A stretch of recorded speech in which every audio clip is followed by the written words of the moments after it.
Ang pagiging leader ay isang seryosong posisyon sa isang grupo, sapagkat siya ang nananatili ng kapayapaan sa kanilang mga kamiyembro.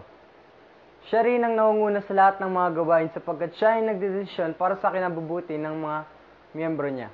Kadalasan, mabuting katangian ng mga pinipiling leader para sa kaginhawaan ng mga miyembro sa grupo. Paano nga ba maging isang mabuting leader? Ang pagiging isang epektibong mabuting leader ay dapat merong mga katangian na sumusunod. Talino. Ang isang leader ay dapat maging matalino upang mabigyan niya ng desisyon at pagpapasya ang kaguluhan na nagaganap sa grupo. Halimbawa, may nagtutunggali ang mga miyembro sa grupo niyo.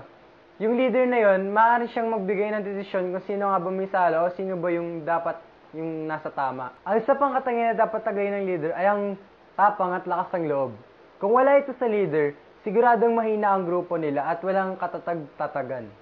Halimbawa, kunwari sa mga panahon ng Espanyol, si Andres Bonifacio, hindi siya nagdadalawang isip na pumatay sapagkat kung hindi siya papatay, alam niya hindi niya makakamit yung kapayapaan.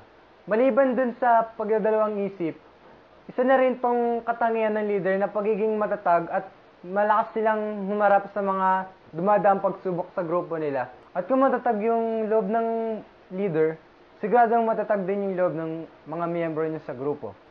Isa pang mabuting katangian ng leader ay ang pagiging matyaga. Sapagkat kadalasan ang grupo ay mabilis sumuko.